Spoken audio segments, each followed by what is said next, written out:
When I started preparing the sermon for this week, I was looking at the scripture, and I was sure I was going to be talking about healing. And that's not my wheelhouse at all. So I had to do a lot of work around that. And then yesterday morning, I was sitting at the way too early at dawn, and the word hypocrisy came to me. And I realized, that's what I'm supposed to be preaching about. Because even though I was researching all week about different opinions on healing and Christ's healing, everywhere I turned, something came up about hypocrisy and church people. And if you've ever read any of the stats about us, the number one reason people do not come to church is our hypocrisy. Number one, right across the board, does not matter the denomination. Christian hypocrisy is number one. And the thing about hypocrisy is that it's kind of like privilege. It is a social construct designed to exclude people, and for those of us who benefit for it, not to see it. So, for instance, when we talk about white privilege, it is designed for white people not to see the social benefits we get. But ask someone who's not white, they can give lists. Hypocrisy is the same thing in church land. It's designed for the people who are obsessed about the right way to be a Christian to not realize how alienating they are to everybody else who has read the gospel and say, yeah, that's not here. So why are you bringing this into church? And it's something we struggle with. Not that long ago, I was actually confronted, like my face this close to the person, about the fact that I don't wear shoes when I preach. It was really bothering her. And the first thing I could think of is, of all the things I say, everything I poke at, everything I challenge, my feet are your issue? Yeah, I mean, you've heard me. There's nothing sacred that I won't poke at. But for this woman, that's what church looked like for her, is the minister being very professional looking. I didn't have the heart to tell her I had no intention of even being professional, so we're not going to go there. But the hypocrisy that she was expressing, she probably wasn't even aware that it was hypocrisy. It was just what her base normal was. And we have a lot of base normals in the church. The chestnut, as far as I'm concerned, is, don't swear, don't use bad language. My usual comeback to that one is, Jesus didn't start preaching until he was 30. He was a carpenter for almost 20 years, working with splinters and hammers. You think he didn't know a few choice words? And then the one I saw this week was, you can't go to church and then tell a dirty joke. I'm like, he hung out with prostitutes and tax collectors. Hello, body humor, people. We put Jesus on this pedestal, and then we pretend that everybody else is supposed to pay attention to how that pedestal looks and to behave that way. And we can't. And the thing is, when we put Jesus up there, we make him unable to be in touch with people too. And we really kind of undermine the whole Christian principle. And anybody in this room can think of a whole lot of things. Like, you have to dress properly, you have to watch your language, you have to greet people in a certain way. You have to ask them dutiful questions about, start with family and then go on. I mean, it's how we interact with each other. It's something that I guarantee you, if young people in your family were here and they saw you behave, they would probably say, yeah, Grandma, Dad, Mom, Grandpa, this one, I don't know that you wanted to go there. Kids will call it your hypocrisy for you. They haven't learned yet not to. And they are a great mirror to look at. I remember my mother, years and years ago, loved her to death, but my heaven, she was a gossip. She would get on the phone and call a person and give the whole song and dance about something she saw or witnessed or something someone had done. And then hang up the phone, call someone else and give them the same story. Hang up the phone. This went on for an hour in an afternoon, easy. And I remember one time she was really upset because she found out people were talking about her behind her back. I'm like, Ma, I think that was one of my go to your room times. Hypocrisy is something we do all the time because we're socially trained to do that. And when we do that as a church, we're not only saying that we're superior beings, we're saying that we haven't paid attention, that we haven't listened to the gospel, that we haven't decided this is going to be our lifestyle, that we're just here because of the show. And that is not good enough. The gospel did not get shared 2,000 years ago by a whole bunch of people who decided to obey social etiquette. It didn't.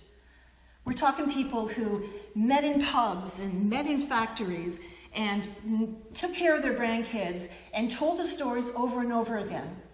And when they were persecuted, they doubled down. And they told the stories again and again and again. And then a few people rose up into society, like Justin Martyr, and explained what we were doing to the powers that be, basically with the desire for them not to kill us. But still, that we had to explain that we were a lifestyle.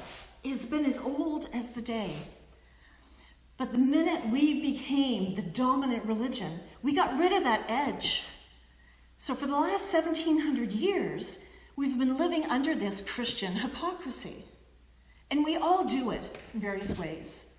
And it's a form of lying. It's a form of dishonesty. It's a form of false piety. We don't walk the talk. And we have to get into that a little bit more. And you know what? I will confess this morning, I have lied to all of you. When I stood up here and said I can't cook, that was a lie. I'm a very good cook, actually. And you all kind of figure that out. None of you really believe me, because the dinner invitations I asked for never happened. But the thing is, I don't like it.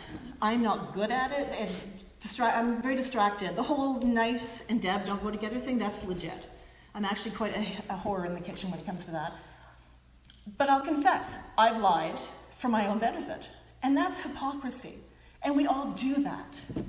So it's time to start looking a little more in depth at what that can look like. Do we pray every Sunday for the environment, but still use disposable dishes and water bottles because it's easier? Now, I mean, there's certain places, like one of the great injustices of our country is that we have indigenous people who are stuck using bottled water because we already took their natural water from them. That's not what I'm talking about. I'm talking about you're just too lazy or just don't care or don't want to carry your own water bottle, so you buy something else. That's a form of hypocrisy. And sometimes there's really good reasons for it, and sometimes not so much. But own it. Doesn't mean you necessarily have to change every single time, but own it. Do you have some people new coming into the congregation and we say, oh, we're always welcoming new people, and they stand up and say something that like something to do differently or something you don't like, and it's like, oh, well, no, you know what? We're welcoming, but we're not going to welcome you. That's hypocrisy. Every congregation does it, so you're not innocent. It's right around the world. This is stuff that Jesus talked about to that rabbi on Sunday morning. You're being a hypocrite. Who cares that it's Sunday morning, the Sabbath morning, that this person was getting healed? She needed it now. Not when it was convenient for you. She needed it now. And who among you would show mercy to an animal on the Sabbath? And we're not supposed to show mercy to each other? No, that's not how this works. We as Christians have to examine everything we do. We have a rite called confession that we have to look at. And confession is not something we read once a week and it's done with. Confession is something we do 2 or 3 times a day. But again, it's not the whole pious mea culpa, let me self-flagellate, because that's again a form of hypocrisy and pietism. We know resurrection happened. We are forgiven for the big stuff. We're forgiven the little stuff. But we still have to go through the motions of saying, you know what? I messed up.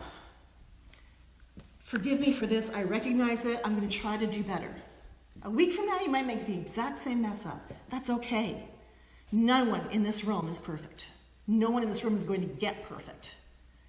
Even Jesus was called out in his hypocrisy. He wasn't the only teacher. He also got called out. Remember the Syrophoenician woman who went to him for healing? And he was with his dudes in the sitting down and having a drink probably. And he said, I didn't come for you. I only came for the children of Israel.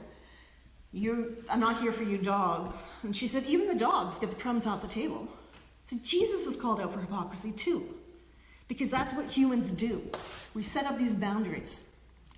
But humans can also look at our behavior and say, you know, that is not who I want to be. Who do I want to be? Walk the talk. Pray the talk. Live the talk. Acknowledge the hypocrisy and acknowledge that you're working on it. That's all we're asked to do. But for heaven's sakes, don't ignore the talk, because that's the number one way of making people think that we got nothing to offer except a whole lot of showiness and a whole lot of rules that most people don't want to obey anymore. There is nothing that says that you can't swear in this room. Generationally, it's uncomfortable, and I get that. But if you've got a 20-something person in here that wants to let go with someone, you don't go, oh dear. You don't do that. That's hypocrisy.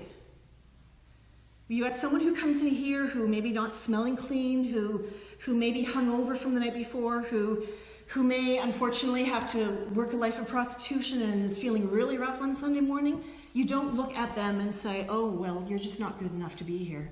You welcome them. That's what Jesus would do. We've got people who are hungry coming into these doors.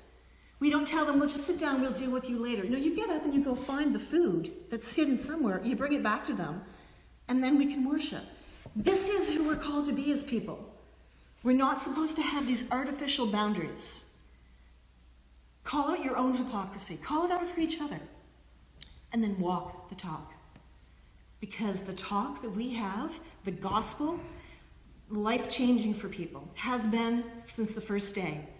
Because when that many people work together to make things better for those who are living on the edge, our new world really will be here.